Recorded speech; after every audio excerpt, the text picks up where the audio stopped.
Investigaturi internazzjonali li qed imexxu l-inkjesta dwar l-attakk fuq l-ajruplan MH17 li kien twaqqab missila waqt li kien għaddej fuq l-Ukrajna jemmnu li kien hemm involviment ta' uffiċjali għolja fil-Gvern Russu.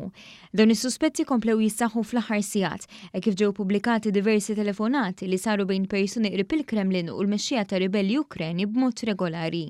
Rapporti fil-medja internazzjonali qed isemmu li Wladyslaw Surkov li kien deputat Prim Ministru Russu kif ukoll il-Ministru ta' Difiża Russu Sergej Shoigu issemmew kemm il-darba fit-telefonati li ġew interċettati. Kelliema l-Ministeru tal-Affarijiet Barranin Russu ċaħdet dawn l-allegazzjonijiet u qalet li l-investigaturi qed jimmanipulaw l-informazzjoni.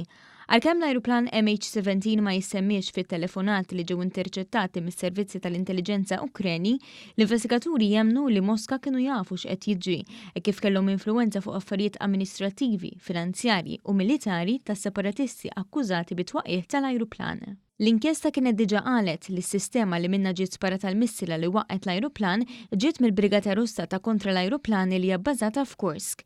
Dan il-każ li ħalla warajh 280 vittma innoċenti ilu snin taħt il-lenti tal-medja u fil-passat kien fil-mira ta' diversi kontroversi minħabba xandir ta' ħbarijiet folot.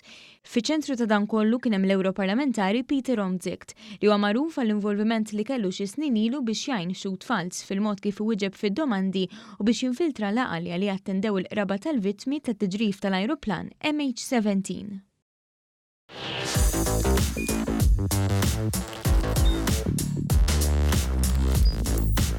Idħol fuq one.com.mt u hemmhekk tista' tara l-programmi kollha li jxandru fuq One permezz ta' One Play.